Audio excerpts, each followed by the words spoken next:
Hi family, let me introduce you to my cocoyam farm.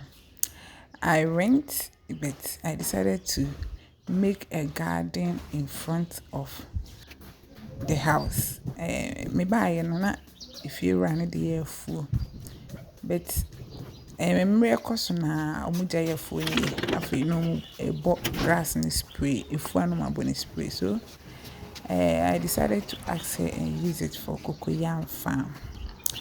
I'm really addicted to farming. I've had this farm for about 3 to 4 years now. Now, because I know my spraying, it wasn't easy from the beginning. Udi menkeni shahwa na she. Down the long area mu hapa but na ebi intimi info. Inti ubesha edi be 2 years now. Afi na menkeni na started pepe. Last year it was very great.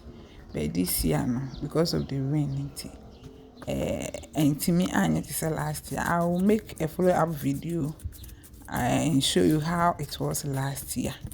So as you can see, I have pineapple and I was having a lot of cassava. But this year, no, during the beginning of the year, na snails up by phone be spray potency free soil no. Snails were able to breed. And there were a lot of snails. Snails on Swedish and cocoyams. Into mukika cocoyams no a lot. Snails were very sharp teeth. And yet, minkin fui and coming home with this is my yam. Minya yam be nani tini fefa. I'm the abashaw. We see on Quensusa. Inti, and so started say to minkin started say peepee. Na snails no akeka ni nyina omutimi keka esokro omutimi ka omufuru ne bebra na abu atofom de no maka ebubu manche ni nyina omukekai nti manche ba ko penesim and by popular request no manche everybody between the awufufu nti this is how my cocoyam farm is looking now. I had a lot of pepper me to mako krum be tintimi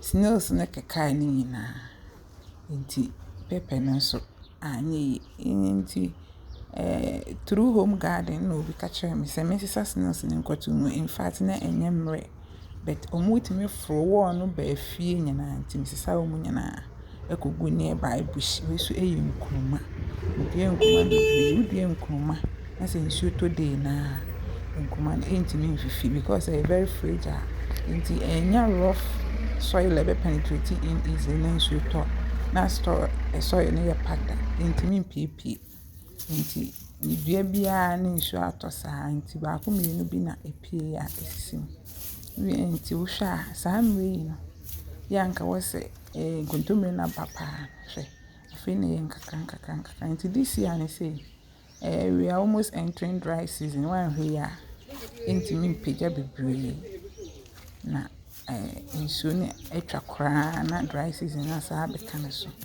nti we say upese udua minkin a say ene minkin we say no ahye foma ache nti on say ase na peja afi soye no ma ba abontin we ye fe ne minkin ni ana se brofum be fe ne corm CORM eno na se wunya bia na wo papa mu say me na ewo kwafu mu we papa ma na de agu awiem na eni no aye dry de nti anu mu de gu awiem ne de minim misro wa wonim no bra comment section ho ne bra be kire say bia wo de gu awiem a ema efifi ntema na say eye bibi foforo bi apart from eni ne be dry na please come and share it with us in the comment section nti me family me te ho ana me yefia de atwa me ho na me bre na me feel bored I want to go outside then no mama me sikan kuri so